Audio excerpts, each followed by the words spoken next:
Isomerism का topic हमने कल भी डिस्कस किया था। आज हम वहीं से बात को कंटिन्यू करना चाहते हैं। आपको याद है कि हम स्ट्रक्चरल आइसोमरिज्म की टाइप्स पढ़ रहे थे।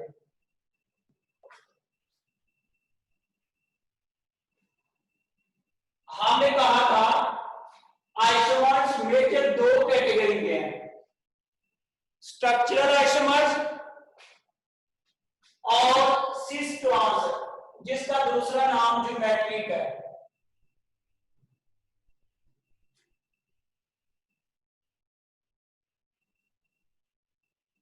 स्ट्रक्चरल आइसोमरिज्म की 5 टाइप्स थी।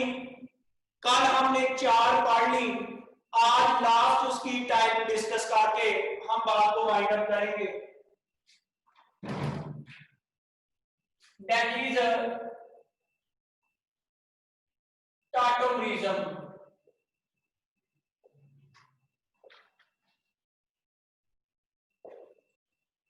टाटोमरिज्म क्या है? स्ट्रक्चरल आइसोमरिज्म की 5वीं टाइप है। This type of isomerism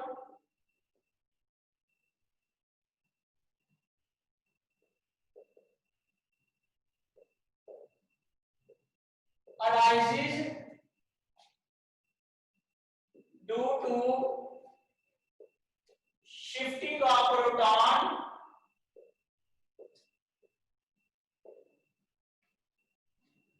from one atom to another atom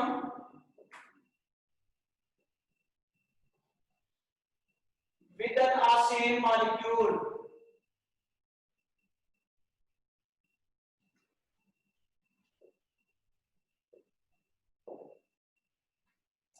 This type of isomerism arises due to shifting of proton.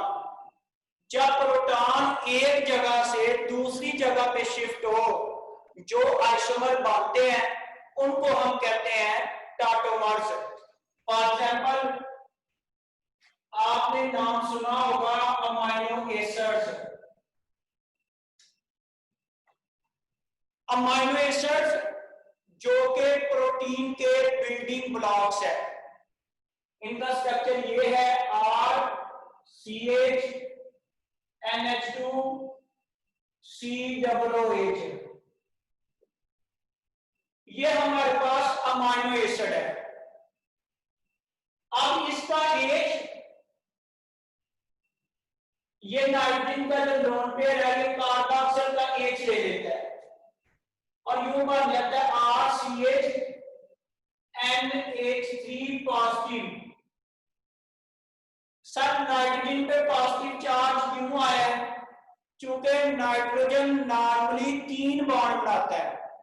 जब ये लोन पेयर यूज करके अपना चौथा बॉन्ड बनाए तो इस पे पॉजिटिव चार्ज आता है। आप ये देखो, ये नाइट्रोजन के 3 बॉन्ड है इस वक्त, 2 हाइड्रोजन है और तीसरा ये। जब ये कार्बोक्सिल का एच लेगा तो पॉजिटिव से मुराद है इसके 4 बॉन्ड होंगे और यहां पे आ जाएगा COO नेगेटिव। इसको हम कहते हैं ज़्विटर आयन। इसे हम ज़्विटर आयन कहते हैं, डाइपोलर आयन भी कहते हैं, इंटरनल सॉल्ट भी कहते हैं।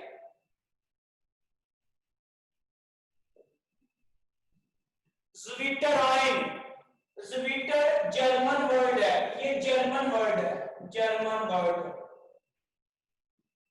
ज़वी से निकला है जिसका मतलब है 2। ज़्विटर जो है ये जर्मन वर्ड ज़वी से निकला है जिसका मतलब है 2। यानी इसमें 2 एंड है, नेगेटिव और पॉजिटिव। नजर आ रहा है आपको? ज़वी का मतलब क्या है? 2। इसमें 2 एंड है, नेगेटिव और पॉजिटिव। इसको हम ज़्विटर आयन भी कहते हैं। इंटरनल सॉल्ट, क्योंकि नेगेटिव और पॉजिटिव एंड है एक ही मॉलिक्यूल के अंदर, इसलिए इसको सॉल्ट भी कहते हैं। सॉल्ट में 2 आयन होते हैं, केटाइन और एनाइन। डाईपोलर आयन भी कहते हैं। डाई का मतलब टू, पोल का मतलब एंड, क्योंकि इसमें दो एंड है, नेगेटिव और पॉजिटिव, इसलिए इसको डाईपोलर आयन भी कहते हैं। तीनों नाम हमें आने चाहिए। अब आप इन दोनों में फर्क बताएं क्या है। प्रोटॉन का फर्क है, इसमें हाइड्रोजन कार्बोक्सिल के पास है, इसे कहते हैं कार्बोक्सिल ग्रुप, और इसमें ये हाइड्रोजन किसके पास आ गया। तो ये जो this type of isomerism arises due to shifting of proton. जब प्रोटॉन शिफ्ट होता है from one atom to another atom, जब एक एटम से प्रोटॉन दूसरे एटम पे चला जाता है, तो इनको हम कहते हैं टाटोमर्स। ये आपस में टाटोमर्स है। एक और मिसाल ले लें, चलिए आपको मुश्किल ना हो। आप लोगों ने मेरे से इसी चैप्टर में टेबल पढ़ा था कीटोन। ये जो सी डबल बॉन्ड, इसे कार्बोनाइल ग्रुप कहते हैं, कार्बोनाइल, और ये कीटोन है, हम इसको कीटो फॉर्म कहते हैं। स्टूडेंट्स क्या कहते हैं? कीटो फॉर्म, कार्बोनाइल ग्रुप की वजह से। सी डबल बॉन्ड हो कार्बोनाइल ग्रुप की वजह से, इसको हम कहते हैं कीटो फॉर्म। अब इसमें क्या होता है कि इसमें भी एक एच के वाला उधर जा सकता है, ऑक्सीजन के पास यू बढ़ सकता है। CH2 डबल बॉन्ड C, ऊपर आ गया OH और CH3। आप इसको गौर से देखें तो इसमें प्रोटॉन शिफ्ट हुआ है, भले आपकी किताब में मिसाल नहीं दी हुई। कैसे शिफ्ट हुआ है मैं आपको बता देता हूं। ये CH2 का H मैंने ओपन करके लिख लिया है, ये C डबल बॉन्ड CH3, ये डबल बॉन्ड O, ये H ले लेता है और ये इधर आ जाता है, यानी ये डबल बॉन्ड बन जाता है, और ये डबल टूट के सिंगल रह जाता है और H ले लेता है, OH सिंगल बॉन्ड H। तो इसमें भी CH3 से एक H किसके पास आ गया? ऑक्सीजन के पास, ये CH2 रह गया। तो इनको भी हम टाटोमर कहते हैं। कार्बोनाइल की वजह से हम कीटो फॉर्म कहते हैं। आपको पता है कीटोन फंक्शन जो फॉर्म में पढ़ा था। और ये डबल बॉन्ड की वजह से हम लगाते हैं इन, और OH की वजह से हम लगाते हैं ओर, तो इसको हम कहते हैं इनोल। इनोल किसे कहते हैं? जिसमें डबल बॉन्ड और OH ग्रुप हो। डबल बॉन्ड के लिए लगाते हैं इन, OH के लिए लगाते हैं ओर, तो इनोल। इनोल उसे कहते हैं जिसमें OH और डबल बॉन्ड हो। तो सो ये भी आपस में टाटोमर्स हैं। टाटोमर्स में कुछ सवाल है तो आप मेरे से पूछ सकते हैं, उसके बाद मैं सिस ट्रांस पढ़ाऊंगा।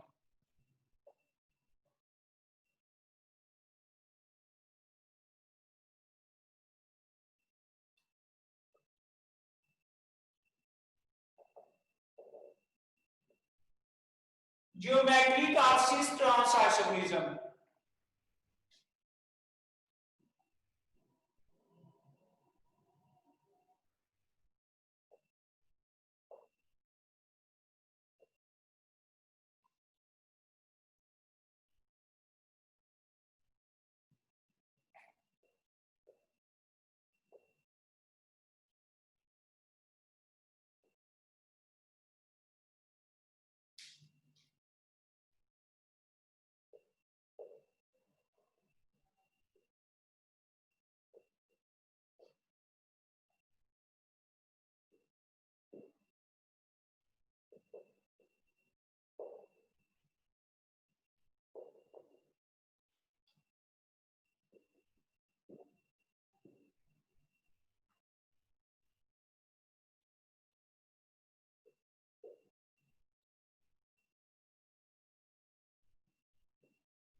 Those isomers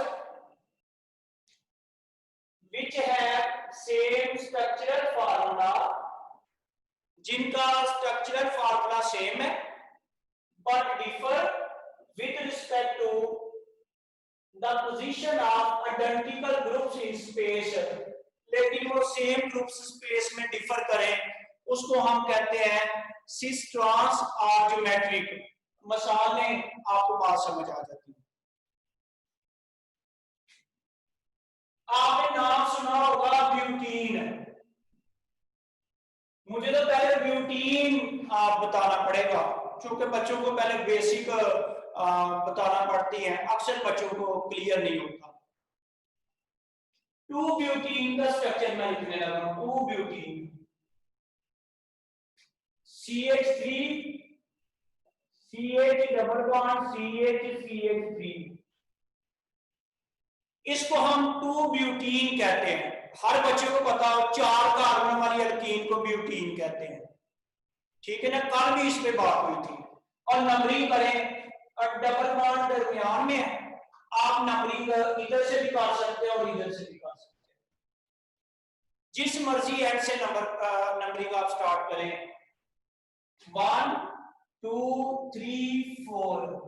अब डबल बॉन्ड देखें, 2 और 3 के दरमियान है, और मैंने कल बताया था लो नंबर देते हैं। कौन सा नंबर देते हैं? लो।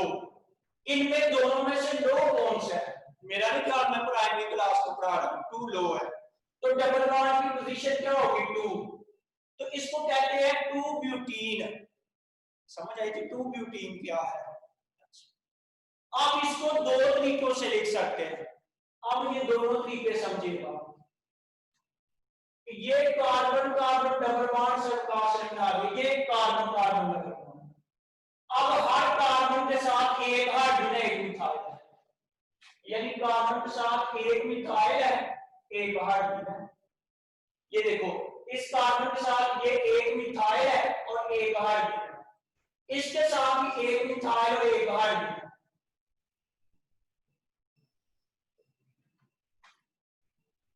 नजर आ रहा है जी? इसको ऐसे भी तो ओपन कर सकते हैं 2 ब्यूटीन को, कि एक कार्बन के साथ ये एक मिथाइल है, एक हाइड्रोजन है, इसके साथ एक मिथाइल एक हाइड्रोजन है।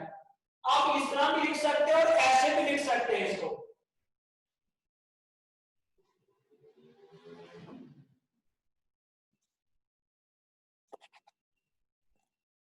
इसका हाइड्रोजन ऊपर लिख दे, मिथाइल नीचे लिख दे। दोनों के स्ट्रक्चर में कोई फर्क नहीं। मैं बहुत अहम बात कर रहा हूं इस वक्त। ये कार्बन कार्बन डबल बॉन्ड है, ये डबल बॉन्ड हो गया। हर कार्बन के पास एक मिथाइल एक हाइड्रोजन है, एक मिथाइल एक हाइड्रोजन, इसके पास भी एक मिथाइल एक हाइड्रोजन। अब एक मिथाइल एक हाइड्रोजन है, मिथाइल ऊपर लिखे या नीचे लिखे, है तो इसी कार्बन के साथ लगे हुए ना भाई। इस मार्कर के स्ट्रक्चर में क्या फर्क है? क्या ये मार्कर हो रहा है और ये हो रहा है? क्या ये हो रहा है, ये हो रहा है? एक ही है। लिड नीचे हो जाए या ऊपर हो गया है, इसी के साथ अटैच ना। ये मिथाइल है इसी कार्बन के साथ अटैच ना, भले ये मिथाइल ऊपर हो जाए लाइक दिस, उसी कार्बन से अटैच है, नीचे हो जाए फिर भी उसी कार्बन से अटैच है। इन दोनों के स्ट्रक्चर सेम है, बड़ी जिम्मेदारी से स्ट्रक्चर फार्मूला सेम है। फर्क इस बात का साथ दोनों में स्पेस में आइडेंटिकल ग्रुप्स की पोजीशन में फर्क है। इसमें स्पेस में दोनों सेम ग्रुप एक साइड पे नजर आए, यानी डबल बॉन्ड की एक तरफ सेम ग्रुप है, ये नजर। और इसमें डबल बॉन्ड के क्रॉस यानी ऑपोजिट सेम ग्रुप है। अगर डबल बॉन्ड के एक तरफ दोनों सेम ग्रुप हो, इसे हम कहते हैं सिस, और अगर वो ऑपोजिट हो, इसे हम कहते हैं ट्रांस। ये बात ही याद रखना। सिस का मतलब क्या होता है? Same, same. ट्रांस का मतलब होता है अक्रॉस। अब चूंकि ये 2 ब्यूटीन से बना है, तो इसका नाम है सिस 2 ब्यूटीन, और इसका नाम है ट्रांस 2 ब्यूटीन। अब इन दोनों ग्रुप का स्ट्रक्चरल फार्मूला सेम है, स्ट्रक्चर किस वाले से सेम है कि इस कार्बन के साथ भी एक मिथाइल एक एच है, इसके साथ भी एक मिथाइल एक एच है, इस कार्बन के साथ भी एक मिथाइल एक एच है, इसके साथ भी एक मिथाइल एक एच, ऊपर नीचे होना, स्ट्रक्चर नहीं चेंज हो। अब सिर्फ फर्क किसका है? स्पेस में फर्क है। इसमें स्पेस में दोनों ग्रुप एक साइड है, इसमें अपोजिट है। अगर डबल बॉन्ड के तरफ दोनों ग्रुप एक साइड पे और सिस, अगर अपोजिट हो तो ट्रांस है। तो ये सिस 2 ब्यूटीन है, ये ट्रांस 2 ब्यूटीन है। Such compounds, such isomers which have same structural formula, जिनका स्ट्रक्चरल फार्मूला सेम है बट डिफर, लेकिन उनमें फर्क क्या है? With respect to position of identical groups in space, उनमें एक जैसे ग्रुप डिफर करते हैं। इसमें एक जैसे ग्रुप सेम साइड पे है, इसमें एक जैसे ग्रुप अपोजिट साइड पे है। तो ये एक दूसरे के लिहाज से आइडेंटिकल ग्रुप्स की पोजीशन में फर्क कर इनमें, यानी अगर आइडेंटिकल ग्रुप से सेम साइड पे है सिस, अगर अपोजिट है तो ट्रांस। मेरा ख्याल है सिस ट्रांस में प्रॉब्लम नहीं। एक और मिसाल है 2 पेंटीन। अगर एक कार्बन बढ़ा दें, इसे हम पेंटीन कहते हैं, 2 पेंटीन।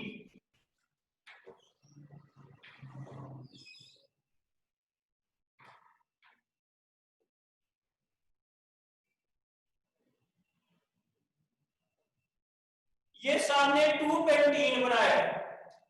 अब डबल बॉन्ड इस एंड पे है, चूंकि 2 कार्बन छोड़ के डबल बॉन्ड है, यहां से 3 छोड़ के।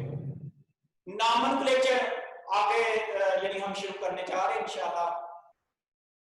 ये 2 कार्बन छोड़ के डबल बॉन्ड है, इधर से 3 छोड़ के है, तो इस तरफ से नंबरिंग करेंगे 1 2 3 4 5। अब डबल बॉन्ड 2 और 3 के दरमियान है, 2 और 3 के दरमियान है, तो लो नंबर क्या है 2, तो इसका नाम है 2 पेंटीन, पहले लिखा हुआ है। अब इसको ओपन करके लिखने लगा हूं 2 पेंटीन को। ये कार्बन कार्बन डबल बॉन्ड, ये डबल बॉन्ड दोनों कार्बन की। इस कार्बन के एक तरफ देखें मिथाइल है और एक तरफ एच, ये मिथाइल और एक तरफ एच है। इस कार्बन के एक तरफ देखें ये इथाइल है, CH2 CH3, और एक तरफ ये देखेंगे एच। अब ये अगर ये सेम नहीं, लेकिन हम अब फैमिली देखेंगे, क्या देखेंगे? फैमिली अल्काइल है, तो ये दोनों अल्काइल है, भले एक मिथाइल एक इथाइल है। अब फैमिली को देखेंगे, दोनों अल्काइल फैमिली है, दोनों सेम साइड पे है, इसका नाम है सिस 2 पेंटीन। और अगर इस तरह हो जाए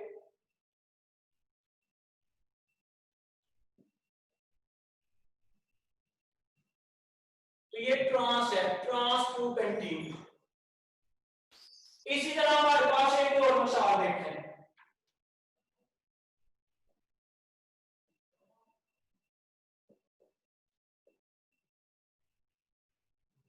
अब ये आपके सामने डिफरेंट है, क्लोरो है, ब्रोमो है, मिथाइल एच है। अब क्या करें? अब फिर फैमिली को देखें, क्या ये दोनों हैलोजन फैमिली में है? क्लोरीन और ब्रोमीन दोनों हैलोजन है। अगर ये सेम साइड पे है तो ये सिस है, अगर ये दोनों अपोजिट पे है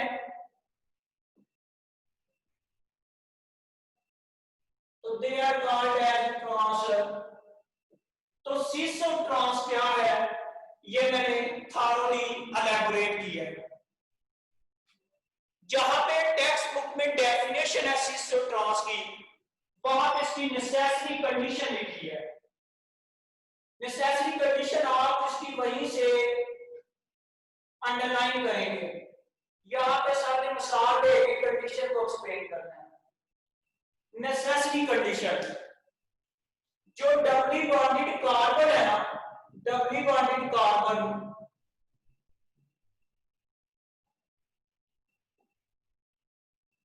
उसके साथ जो 2 ग्रुप अटैच है ना, 2 ग्रुप अटैच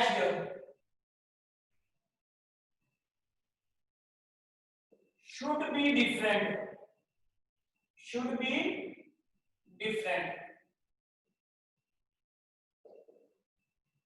यानी डबली बॉन्डेड कार्बन के साथ दो ग्रुप अटैच है ना वो डिफरेंट होने चाहिए। जैसे ये देखो, ये एक कार्बन के साथ ये दोनों डिफरेंट ग्रुप है, यानी एक कार्बन के साथ जो दो डिफरेंट ग्रुप होने चाहिए देन वो सिस ट्रांस शो करेगा। ये इसकी नेसेसरी कंडीशन है। फॉर एग्जांपल अगर सर कहते हैं बताओ इसमें सिस ट्रांस है,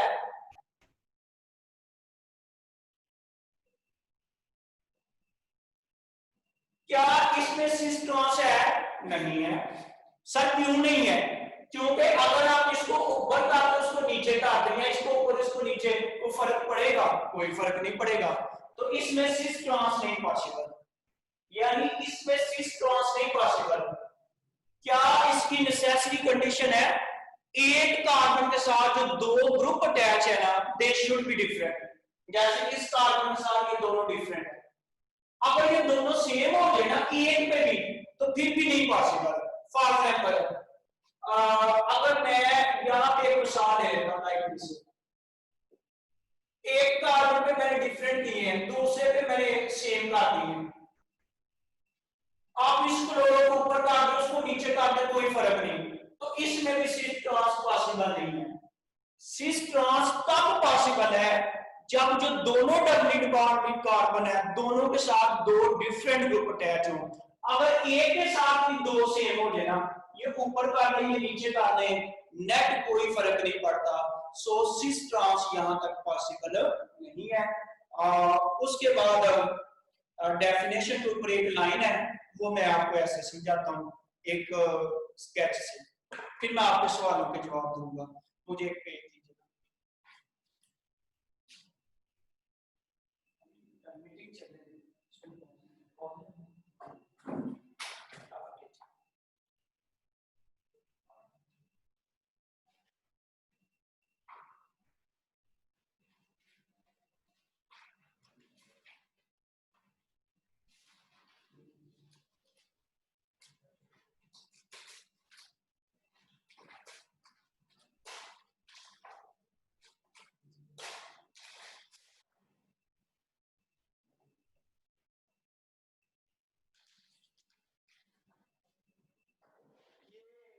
एक पेज में लेने गया था उसके लिए तरद्दुद करना पड़ा मुझे।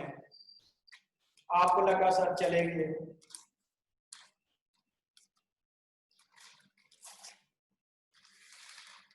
स्टूडेंट्स ये दो कार्बन है आपके पास, सपोज कार्बन नहीं तो आप ये नहीं सर पहली दफा देखा कार्बन, ये दो कार्बन है ठीक है ना। ये आपने जरा हर बच्चे ने ध्यान से मेरी बात सुनी है, टाइम कितना रह गया। ये दो कार्बन है आपके पास ठीक है, हमने किस तरह इनको कनेक्ट किया है। ये दोनों कार्बन के दरमियान ये सिंगल बॉन्ड है, आपको नजर आ रहा है सिंगल बॉन्ड है। तो देखें एक कार्बन दूसरे के लिहाज से फ्री रोटेट कर सकती है, माने या ना माने। आपके घर में पेंसिल भी होनी है और पेज भी होना है। ये सपोज दो कार्बन है, ये दोबारा मेरे से रिपीट नहीं करवाना, दो कार्बन है और सिंगल बॉन्ड के थ्रू कनेक्ट है। तो एक कार्बन दूसरे के लिहाज से फ्री रोटेट कर सकती है या नहीं? यस। अगर ये डबल बॉन्ड हो, नहीं अब डबल बॉन्ड आ गया, अल्लाह करे आपको ऑनलाइन सही डबल बॉन्ड नजर आ रहा हो, ये डबल बॉन्ड है। अब ये एक दूसरे के लिहाज से फ्री रोटेट नहीं कर सकती। इसका मतलब है कि डबल बॉन्ड फ्री रोटेशन नहीं होने देगा, ये लफ्ज समझिएगा। कौन फ्री रोटेशन नहीं होने देगा? Double bond. सिंगल बॉन्ड के अक्रॉस फ्री रोटेशन होती है। अब ये सर ने क्यों ये मिसाल दी है मैं अभी व्हाइट बोर्ड पे समझाता हूं, ये पिक लीजिए।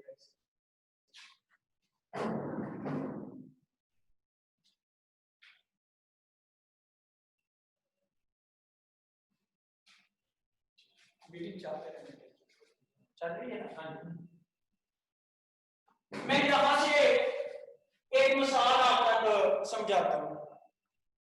एक बात आपको याद रखनी है, trans form is more stable than cis form।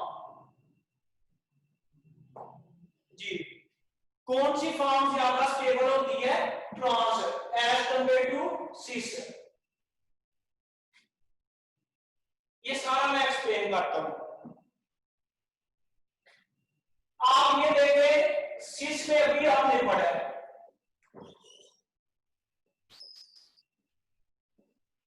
ये दोनों ग्रुप बड़े सेम साइड होते हैं और देयर इज रिपल्शन। इनके दरमियान क्या होती है? रिपल्शन। लेकिन ट्रांसफॉर्म में आओ, ट्रांसफॉर्म में बड़े ग्रुप में फासला बहुत ज्यादा होता है, रिपल्शन नहीं होती। सिस में सेम साइड पे होते हैं, रिपल्शन होती है, ट्रांस में ऐसा नहीं होता। फिर मुझे ये बताओ कि ट्रांस ज्यादा स्टेबल है या सिस है? जिसमें रिपल्शन हो बहुत स्टेबल होता है, तो trans form is more stable as compare to sis.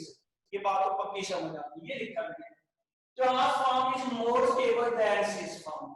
Okay sir, आगे चलते हैं। अगर सिर्फ सिंगल बॉन्ड हो, दिस वन, तो सिंगल बॉन्ड में क्या सिस पॉसिबल है? नहीं। क्यों नहीं पॉसिबल? क्योंकि अभी आपने मेरे से पढ़ा है कि अगर दो carbon through single bond attach हों, ये लो, अगर दो कार्बन सिंगल बॉन्ड के थ्रू अटैच हो तो वो रोटेट कर सकती है फ्री। अगर आप सिंगल बॉन्ड के क्रॉस लें तो ये कभी भी पॉसिबल नहीं है। ऐसा क्यों नहीं पॉसिबल? क्योंकि ये इकट्ठे नहीं रहेंगे रिपल्शन की वजह से, दे कैन रोटेट। तो इस केस में सिर्फ ट्रांसफॉर्म पॉसिबल है।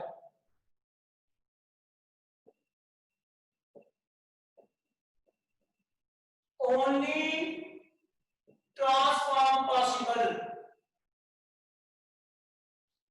only transform possible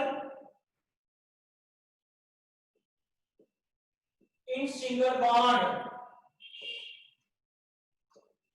single bond में सिर्फ कौन सी फॉर्म पॉसिबल है? ट्रांस। सिस नहीं पॉसिबल, बिकॉज सिंगल बॉन्ड में दे कैन रोटेट फ्रीली। जब रोटेट करेगा तो वो सिस नहीं होगा, क्योंकि ट्रांसफॉर्म इज मोर स्टेबल। तो हमेशा हर मॉलिक्यूल स्टेबिलिटी चाहता है। अब पूछे सरकार से कि डबल बॉन्ड की वजह से सिस ट्रांस क्यों पॉसिबल है? डबल बॉन्ड चूंकि फ्री रोटेट नहीं होने देता, इसलिए डबल बॉन्ड में सिस भी पॉसिबल है और ट्रांस भी पॉसिबल है। अगर डबल बॉन्ड ना होता तो फ्री रोटेशन पॉसिबल नहीं थी। क्या ना होता? डबल बॉन्ड ना होता तो फ्री रोटेशन पॉसिबल नहीं थी। तो यानी डबल बॉन्ड ना होता, सॉरी, तो यकीनन सिस ट्रांस पॉसिबल नहीं था, क्योंकि सिंगल बॉन्ड के क्रॉस फ्री रोटेशन हो जाती है। तो ये डबल बॉन्ड है जो सिस ट्रांस को जन्म देता है, ये डबल बॉन्ड है जो उसको फ्री रोटेट होने से बचाता है। वरना कभी भी सिस ना होती, सिर्फ ट्रांस होती, जिस तरह सिंगल बॉन्ड में सिर्फ ट्रांस होती है। सो अल्केन में सिस ट्रांस पॉसिबल नहीं होता। किसमें नहीं पॉसिबल होता? अल्केन में। अभी मेरा टॉपिक मुकम्मल नहीं हुआ, कल मैंने यहीं से आगे पढ़ाना और एक्सरसाइज भी करवानी है, सही है ना? यहां तक जो सवाल पूछ रहे हैं पूछ लें, अभी बहुत ज्यादा ये टॉपिक मैंने पढ़ाना है, कल मैं यहीं से शुरू करूंगा।